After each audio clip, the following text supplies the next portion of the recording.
The suffocating heat of late June hung heavily inside the narrow alleyways of the old quarter. But inside the dim, cramped workshop of Tien Horology, the air felt frozen in time. It was exactly 11:45 a.m. The small room was dense with the sharp, metallic tang of machine oil. It was filled with the bitter scent of aged brass and the relentless, deafening chorus of hundreds of mechanical clocks clinging to the moss-stained wooden walls. Every tick was a miniature heartbeat. Every talk was a fraction of a second, slipping away into the dark void.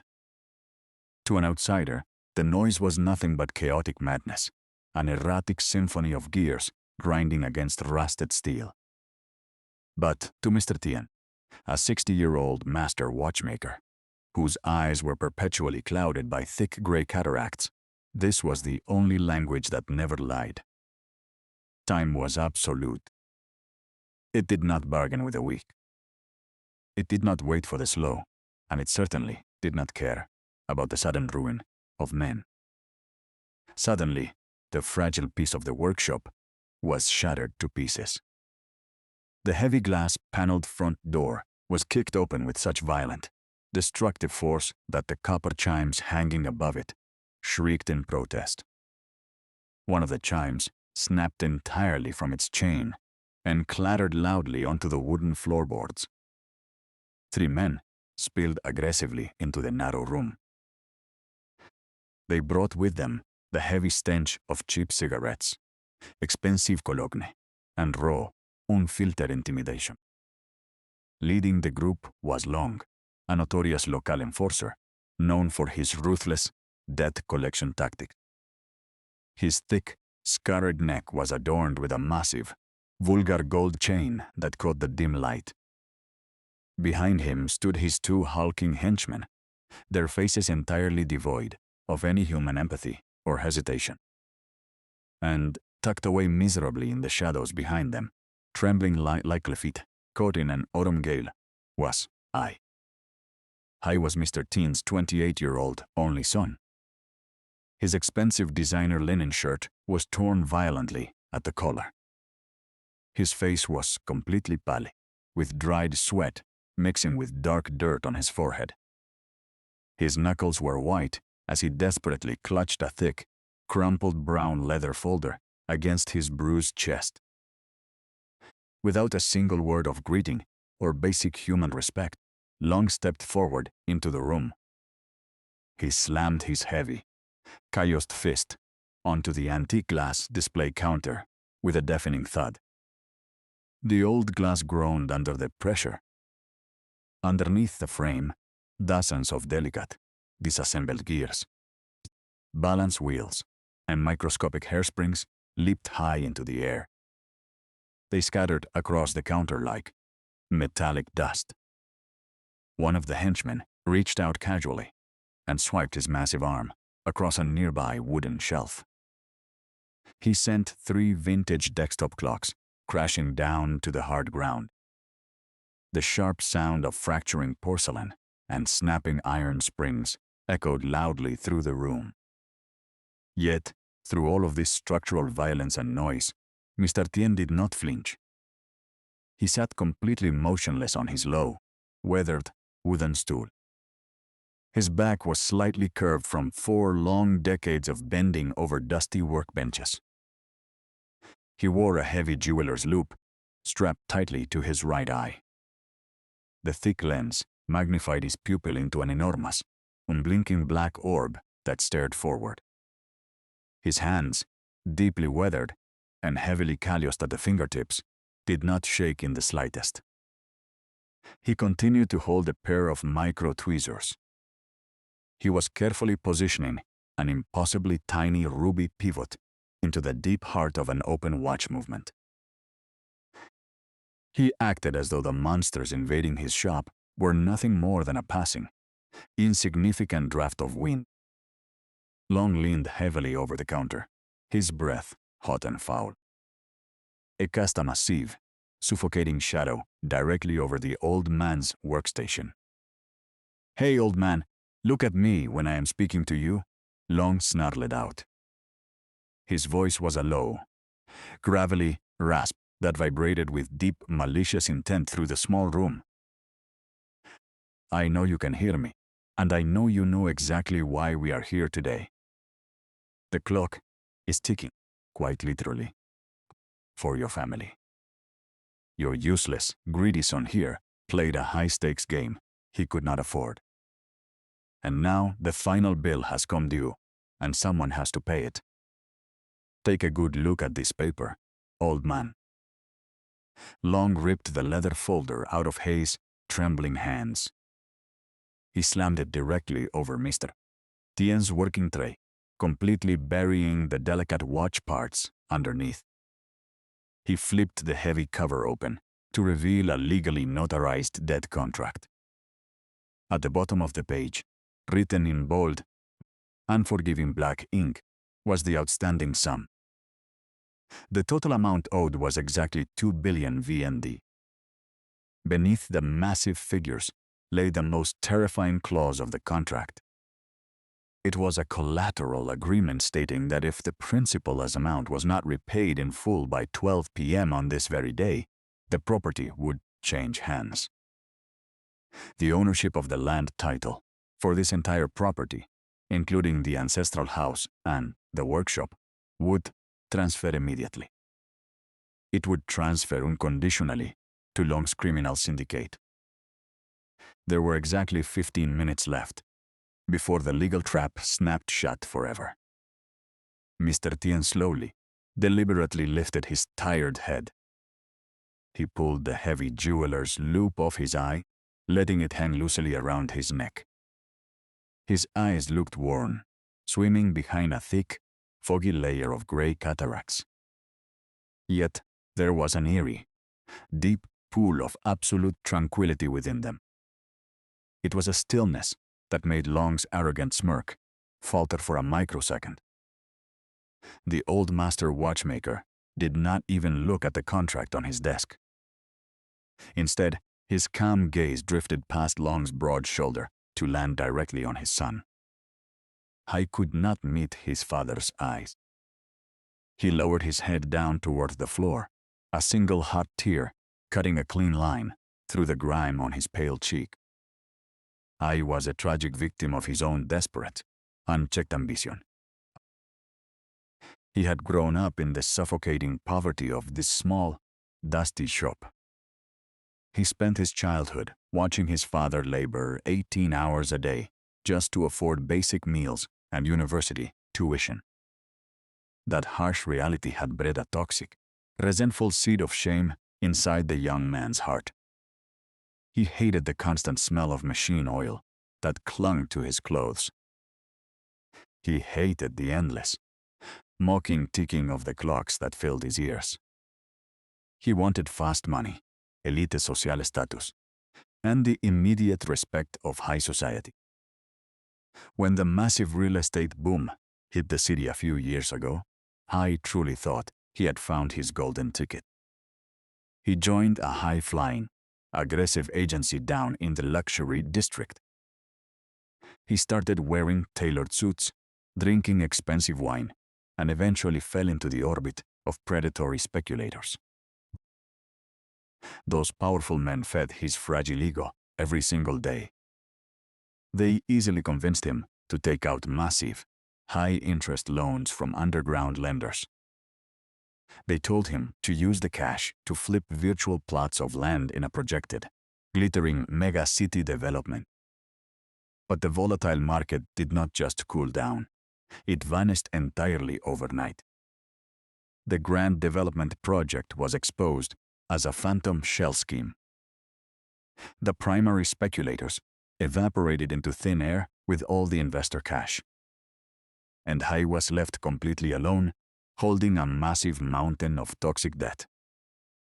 The amount grew exponentially every single week under Long's predatory compounding interest structure. He had spent the last 2 months living like a ghost, running from one cheap safe house to another.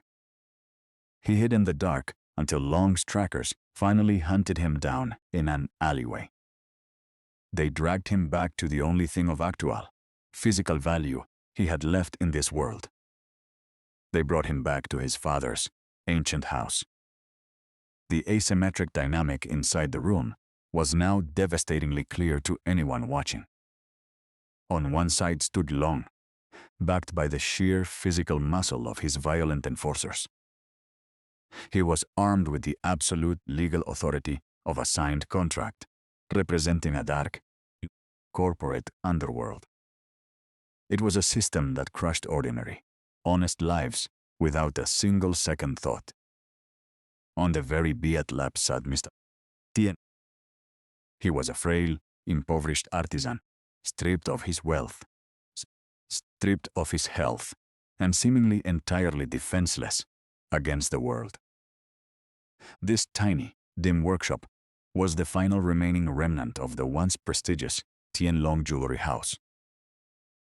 The great family business had collapsed catastrophically 30 years prior. It was ruined due to a brutal, calculating betrayal by a trusted business partner.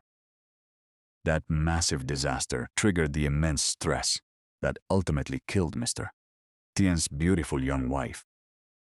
For 3 long decades, this small, dusty room had been a sacred sanctuary of memory. It was a place where Mr. Tien raised his motherless son with a silent, fierce, and unyielding devotion. He chose to endure the daily stigma of poverty rather than compromise his absolute moral integrity. And now, in a matter of mere minutes, his own son's foolish greed was about to erase that sanctuary. It was about to wipe his mother's memory off the face of the earth forever. Long watched the old man's unexpected movement with a cold, mocking grin. He mistook Mr. Tien's absolute silence for utter financial defeat. He let out a loud, heavy laugh that echoed sharply off the dusty wooden rafters. The sound was so aggressive that it shook a thin layer of gray dust from the hanging grandfather clocks. Long reached across the table with complete disrespect. His thick, dirty fingers raked brutally through Mr.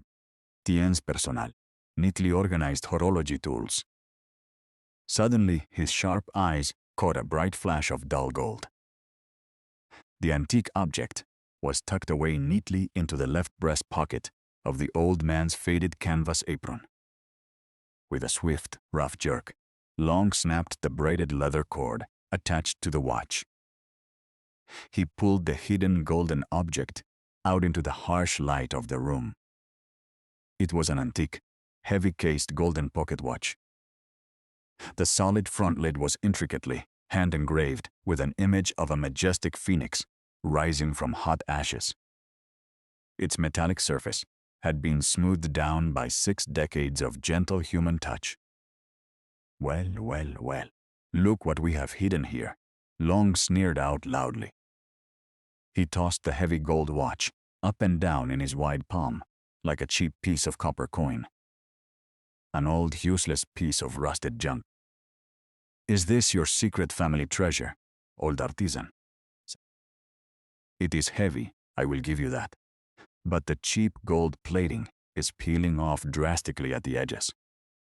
In the real market, this trash would not even cover the interest of a single night on your boy's debt. It is entirely worthless, just like everything else inside this crumbling graveyard of time. His head snapped up violently at those words. His eyes widened in sheer, uncontrollable horror when he saw the watch in Long's rough grasp. He took an involuntary, panicked step forward, his voice cracking instantly with terror. Long, please, put that watch down right now, I pleaded out, his voice breaking into a desperate sob. Take anything else in this room, tear down these ancient walls, but do not touch that watch. Dad, I am so sorry. I did not know they would find it. I knew the absolute, unbreakable sanctity of that golden watch. It was a priceless masterwork created by his own great-grandfather, who was a royal horologist for the court. It was the exact sacred item Mr. Tien had placed carefully around his young wife's neck on their wedding day. When she lay dying in the sterile, freezing hospital ward 3 long decades ago, her heart was failing. Her final, fading heartbeat had synchronized perfectly with the steady, quiet hum of that very watch. The watch was resting gently against her cold chest until her very last breath. Since the dark day she closed her eyes forever, Mr. Tien had never allowed another human soul to touch it. It was not a mere mechanical instrument for measuring passing time. It was the physical vessel of his late wife's remaining spirit on this earth. Long's dirty thumb casually, disrespectfully, flicked the small release button on top. He snapped the heavy front cover open with a sharp click. Inside the watch, pasted neatly on the inner lid, was a small, faded black and white photograph. It was a portrait of a beautiful, smiling young woman with gentle, loving eyes. It was Hai's mother. Long did not even glance at the photograph for a single second. He took the thick debt contract from the broken counter, grabbed a heavy black pen, and shoved them both. He pushed them directly into Mr. Tien's calm face. "Listen to me very carefully now, old artisan," Long whispered out with malicious pleasure. He tapped the hard edge of the golden watch directly against the legal paper. "It is exactly 11:50 a.m. You have 10 minutes left on this earth. Sign this land deed transfer right now, and I will let your useless son walk out of this alley with his legs intact. Refuse my offer, and I will take this house by force anyway. I will keep this gold watch as a cheap souvenir for my boys.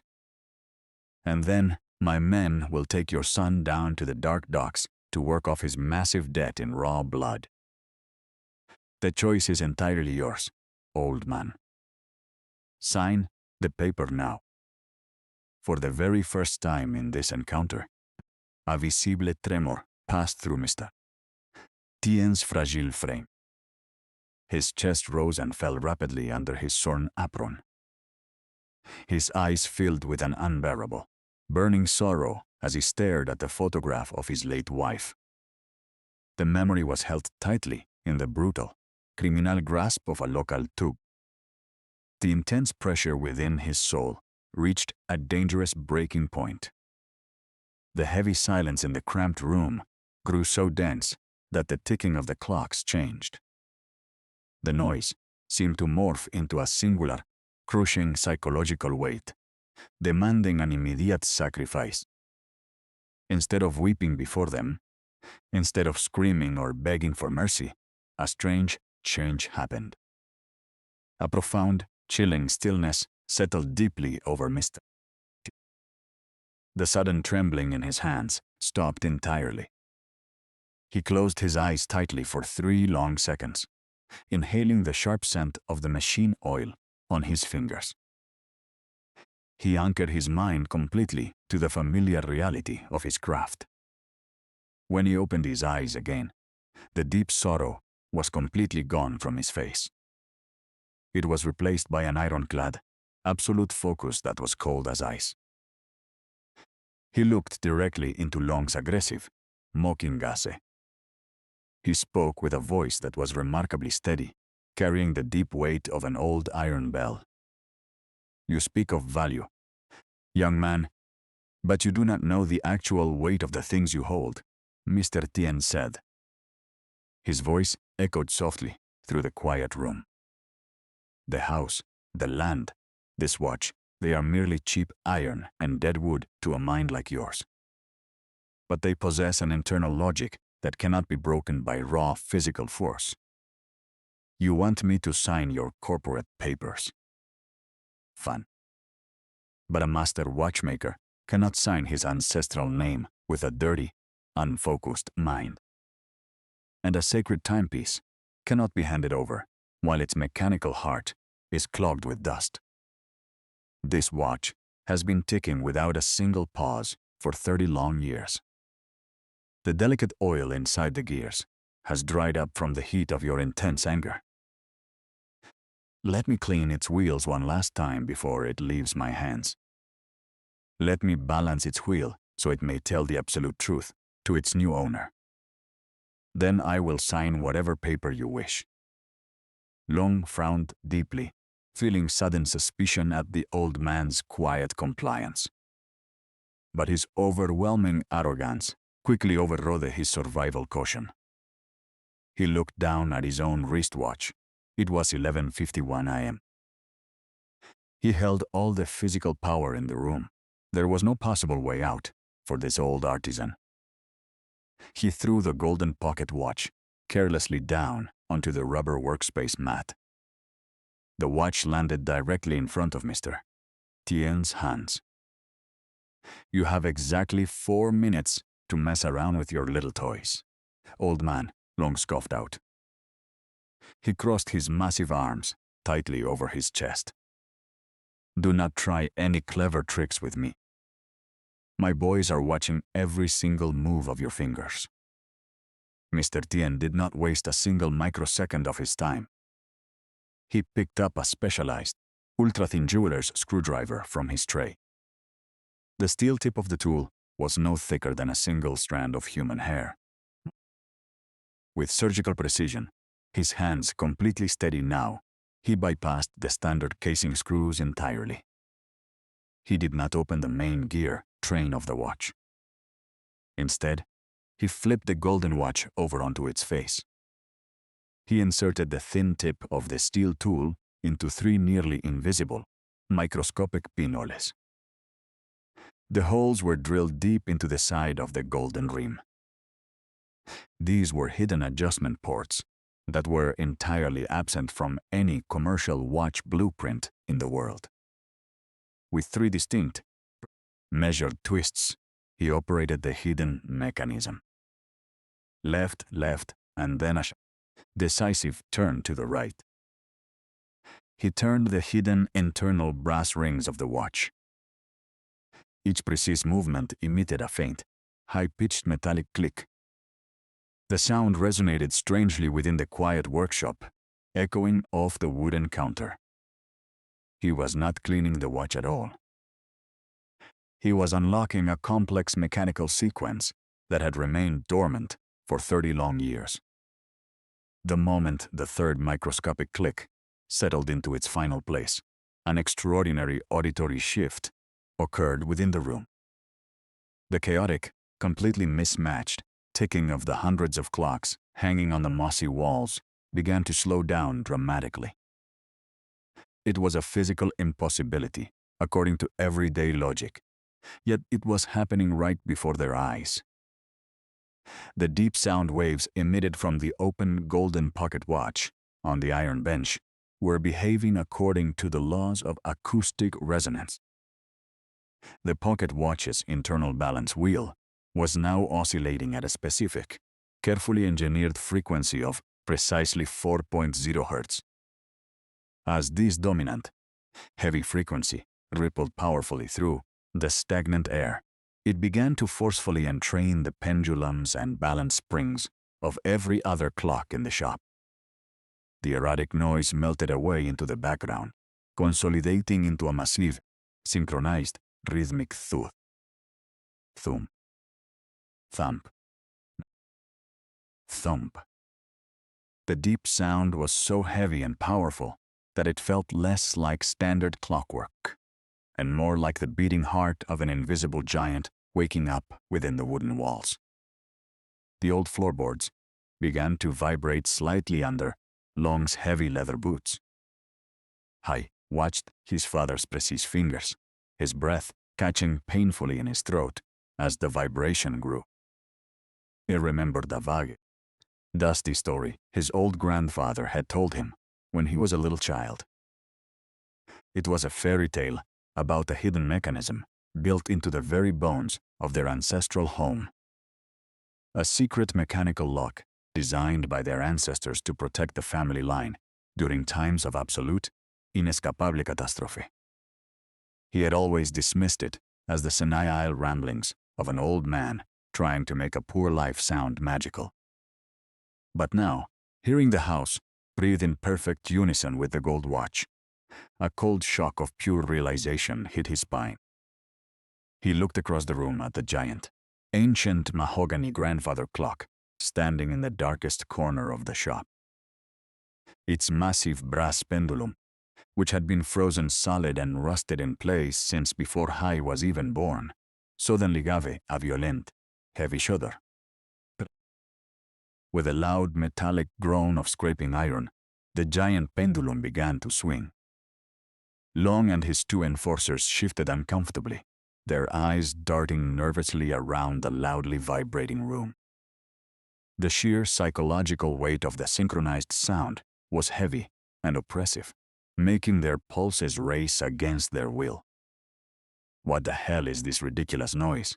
Long barked out, his voice laced with a sudden undercurrent of anxiety. He tried desperately to maintain his dominant, aggressive posture before his men.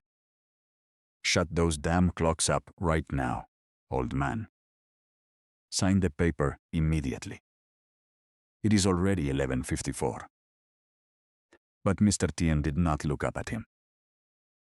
He kept his cloudy eyes fixed entirely on the moving gears of the pocket watch. Suddenly, from deep within the hollow wooden framing of the giant grandfather clock, a distinct, heavy mechanical click resonated through the floor. Clack. A hidden, heavy spring-loaded iron latch deep inside the structural brick wall of the house had just released its hold. Before Long could reach out to grab Mr. Tien by the collar to force his hand, a sudden noise erupted from the street. A sleek jet-black luxury foreign sedan tore down the narrow alleyway outside, kicking up dust and scattering loose stones.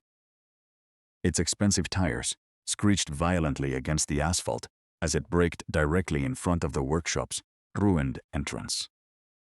The heavy doors flew open instantly, and a tall man stepped out into the humid air, flanked by two burly corporate security guards. He was dressed in an impeccable, pristine charcoal gray, three-piece suit. His silk tie was held perfectly by a brilliant diamond clip, and his demeanor radiated immense, unyielding corporate authority. This wealthy newcomer was Mr. Kwang, the senior vice president of Thin Fat Real Estate Group. It was the multi-billion-dollar development conglomerate that was quietly buying up the entire historic district. Long's aggressive, predatory posture instantly vanished into thin air.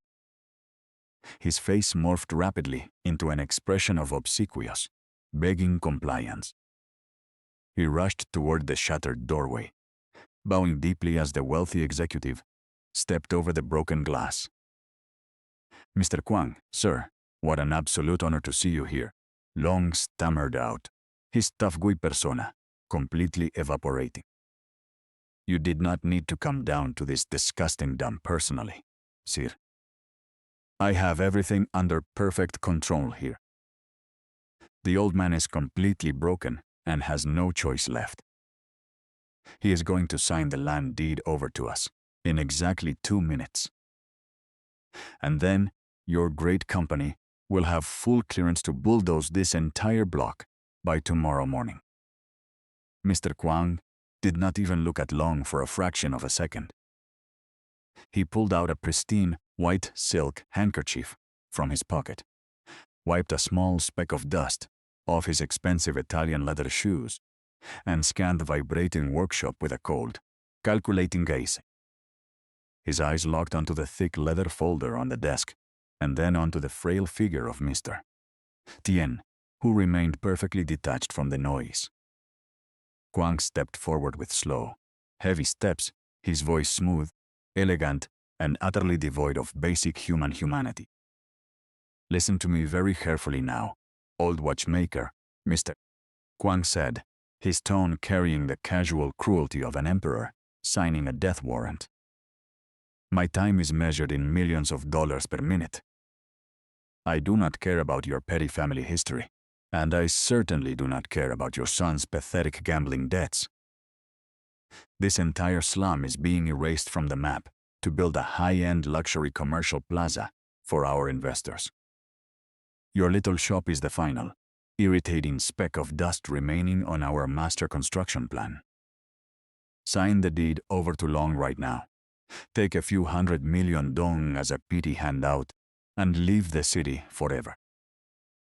If you refuse my generous offer, I will personally ensure that your son spends the next 20 years in a maximum security prison for grand fraud. And your house will be condemned and seized by the city council under public interest laws anyway. You have absolutely no cards left to play in this game, old man. Sign the paper. The asymmetry has reached an absolute and overwhelming peak. The small, impoverished family was now facing not just a local street thug, but the massive, unstoppable momentum of a predatory corporate empire, backed by unlimited wealth and political influence. Hai fell completely to his knees on the hard floorboards, utterly broken inside, realizing his desperate greed had invoked a monster that would consume his father's entire life. He looked up at his father, his voice nothing more than a choked, broken whisper. Dad, just sign it. It is over for us. I am so sorry. The time on the central dial of the master clock hit exactly 11:56 a.m. Mr. Tien slowly, deliberately picked up the heavy golden pocket watch from the rubber workspace mat. He did not look at Mr. Kwang for even a fraction of a second. He did not acknowledge the presence of the towering corporate guards standing near the entrance. He gently placed the heavy gold watch flat onto a large, bare iron anvil block that sat at the edge of his bench. The iron anvil block usually served as a solid base for shaping heavy iron clock frames. The moment the solid gold casing made direct contact with the dense, cold iron block, a physical transformation occurred. The mechanical vibrations of the watch were amplified 100-fold by the dense metal structure. The iron anvil block became a powerful acoustic resonator for the hidden mechanisms inside the watch. Instead of a loud, thumping heartbeat, the pocket watch suddenly began to play a beautiful melody. It was a complex, hauntingly beautiful, and crystal clear sequence of metallic chimes echoing through the shop.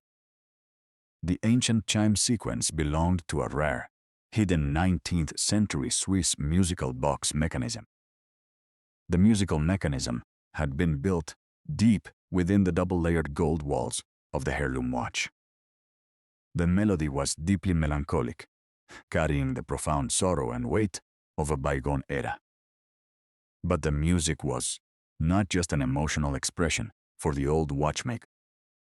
It was a precise, engineered acoustic key designed to match a hidden lock in the foundation. As the specific harmonic frequencies of the chime vibrated through the dense iron anvil, they traveled down. The acoustic waves moved along the foundational steel support beams of the century-old house. The heavy steel beams had been anchored deep into the solid bedrock of the old city long ago.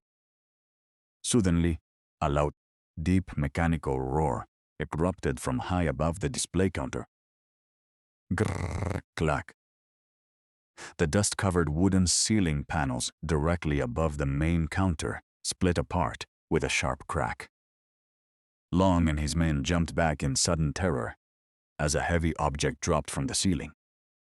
A heavy, dust-covered, fireproof, iron security box dropped down from a hidden vertical shaft inside the column. The heavy iron vault slammed onto the center of the wooden counter with a massive, deafening toot. The force of the impact completely shattered the remaining glass panels into thousands of sparkling diamonds. The iron box was heavily oxidized by time, but remained entirely intact and unyielding. Its thick front face featured a massive, triple-axis, mechanical combination lock made of hardened brass. The internal combination mechanism was directly connected via high-tension steel cables to the grandfather clock. The final, high-pitched chime of the golden watch sounded clearly through the room. And with a sharp, pneumatic hiss of escaping pressure, the heavy iron door of the secret box moved. The vault door automatically swung open wide before them. It revealed a thick, dusty stack of ancient, yellowed parchment documents bound in heavy leather. The historical papers were secured tightly with official imperial red wax seals. Mr. Kwang's cold, aristocratic, and confident composure shattered instantly into a million pieces. His eyes widened in absolute shock, his mouth opening slightly as his face turned a sickly shade of ash gray. He stared at the ancient contents of the open iron box with pure, unadulterated dread. He took an involuntary, terrified step backward into his guards, his breath catching sharply in his throat. Mr. Tien reached his weathered hand into the iron box with absolute legal reverence. With his bare, calloused hands, he lifted the heavy, wax-sealed document bundle out of the dust. He laid it open smoothly over the crumpled debt contract that Long had brought to enforce. The ancient paper was written in a beautiful, unfading black ink that had survived decades of darkness. The documents bore the official, dual-language legal seals of the Imperial Court of Hue and the early colonial Supreme Registry. This paper was not a standard municipal property deed that could be easily overridden by city officials. It was a sovereign, unchallengeable, and perpetual land grant title for the entire square kilometer of the district. 30 long years ago, the original Tien Long jewelry house had been destroyed by corporate greed. The business was forced into a fraudulent bankruptcy by Thin Fat's current aging chairman. The theft had been executed through a complex web of forged signatures and heavily corrupted local officials. But Mr. Tien's father had managed to extract the ultimate defense weapon before the corporate thieves struck. He had hidden the original, Master Colonial Registry title deep inside the physical oak structure of this house. He locked it safely within a mechanical vault that could only be opened by a specific acoustic signature. The combination required the exact acoustic frequency of the family's heirloom watch, operated by a master horologist. A master who knew the hidden pinhole adjustments on the rim to set the proper frequency. Mr. Tien turned the ancient, dry pages with complete calmness, pointing his weathered finger downward. He indicated the final, crucial legal addendum attached to the historic document. It was a sovereign immunity and non-condemnation decree signed by the supreme authority of the past. The decree explicitly stated that this specific plot of land was permanently exempt from any future seizure. It could never be touched by municipal development, corporate acquisition, or eminent domain claims. No government or private entity could alter the boundary without the written, thumb-printed consent of the heirs. The consent had to come from the direct blood descendants of the Tien family line. For 3 long decades, Thin Fat Real Estate Group had been constructing its massive empire on a lie. They had used forged copies of secondary titles to illegally evict thousands of residents in the area. They operated under the false assumption that the original master title had been destroyed in the Great Fire. But the unyielding truth had survived the flames, preserved in the dark by the steady ticking of a watch. The absolute silence that followed the heavy thud of the iron box was more deafening than the synchronized ticking of the hundreds of clocks hanging on the walls.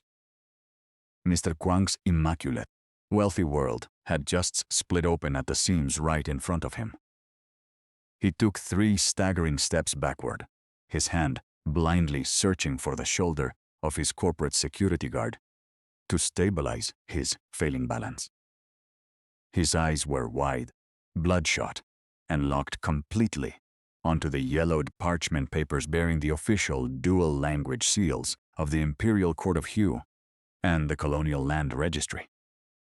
This was the original master deed.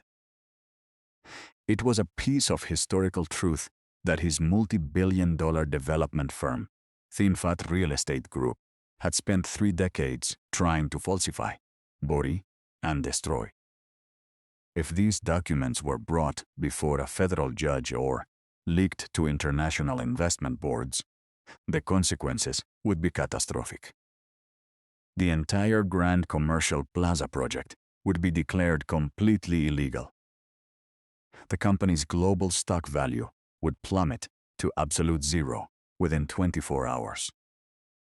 And every single member of the executive board, including Mr. Kwang and his billionaire father, would face immediate arrest for systematic document forgery, corporate fraud, and the forced illegal eviction of thousands of citizens. Long, the brutal debt collector, stood entirely frozen in the center of the room. His thick hand was still gripping the heavy switchblade, but his arm felt like lead as he watched his billionaire employer lose every ounce of his aristocratic composure. "Destroy it, Long. Burn those goddamn papers right now," Kwang suddenly shrieked out, his refined, smooth voice cracking into a high-pitched, desperate panic that sounded like a cornered animal. "Burn the whole building down, if you have to. Do not let those papers leave this room." Long's face hardened into a predatory sneer as he took a violent step toward the counter, raising the knife. But Mr. Tien did not lift his head, nor did he hide the ancient folder from the approaching threat. The old master watchmaker simply reached his weathered hand back into the iron security box. He pulled out a modern, sleek black, digital voice recorder that had been sitting quietly in the dark vault, its tiny red LED light blinking steadily like a silent sentinel. He pressed the playback button with his thumb. Through the smallest speaker, Mr. Kwang's cold, arrogant voice immediately filled the small workshop with absolute clarity. "I do not care about your family history. This entire slum is being erased. I will personally ensure that your son spends the next 20 years in a maximum security prison. Sign." Beneath the clear audio playback, the digital recorder's screen illuminated a live stream data connection icon. Mr. Tien had secretly linked the device's internal Wi-Fi chip to a secure, remote cloud server. The server was currently broadcasting the audio recording and high-resolution scans of the master land deed directly to 3 independent international human rights and the Federal Anti-Corruption Task Force. Long froze instantly in his tracks, the sharp blade trembling against his palm as a cold sweat broke out across his neck. He looked at the tiny blinking red light, then at Mr. Kwang's pale face, realizing that a single act of physical violence in this room would trigger a nationwide criminal dragnet before the sun could set.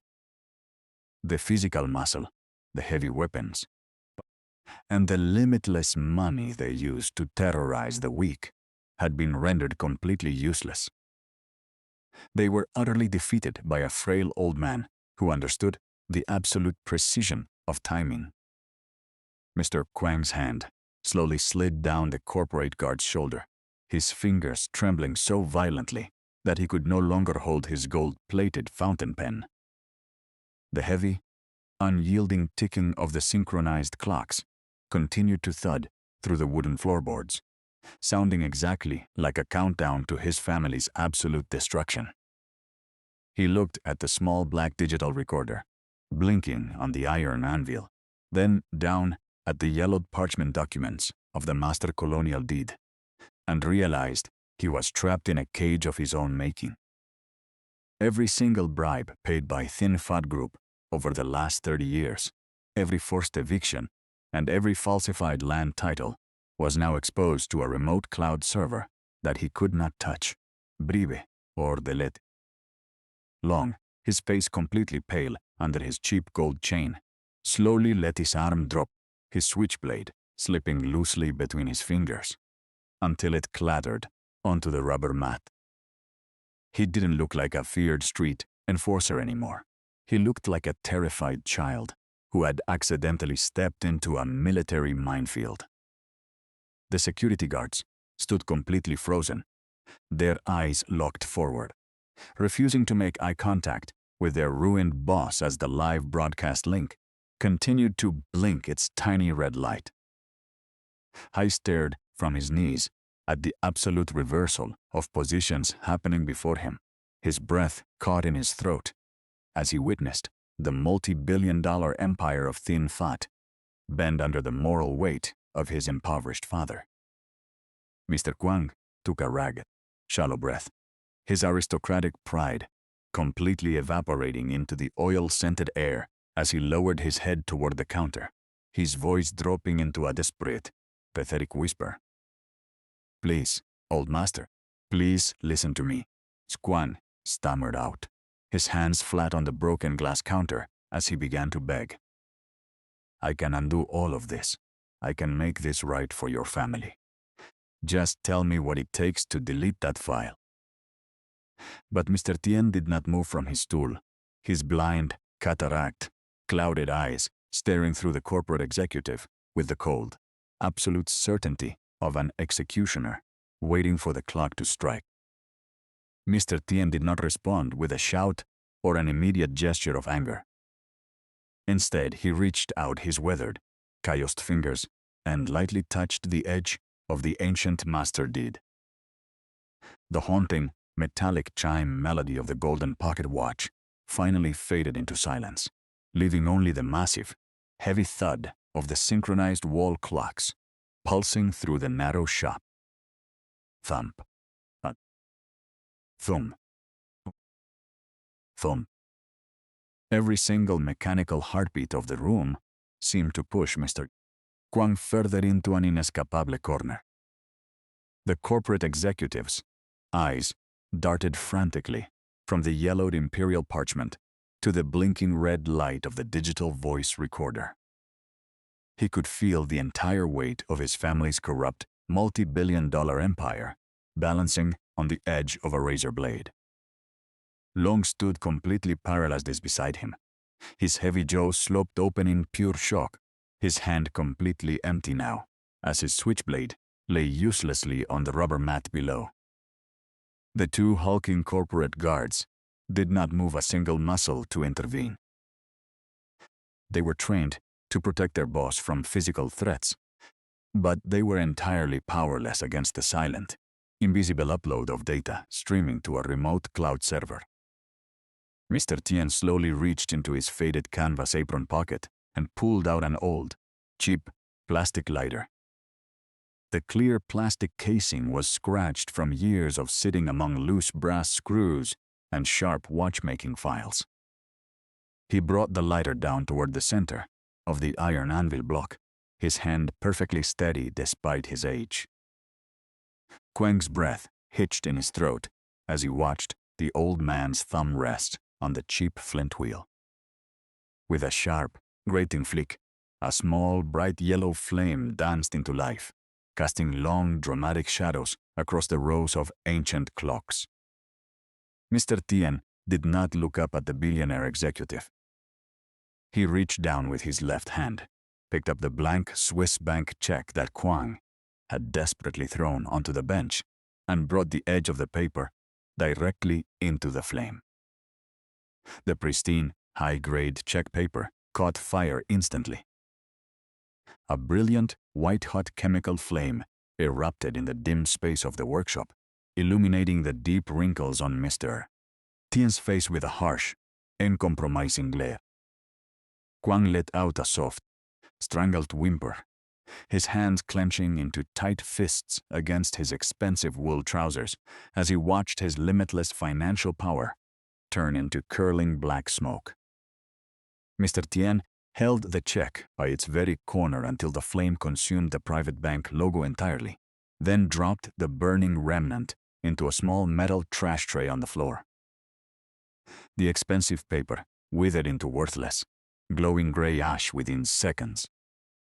Your money is nothing but toxic smoke on a dry wind, young man, Mr. Tien said, his voice dropping into a low, crushing register that vibrated through the iron anvil block.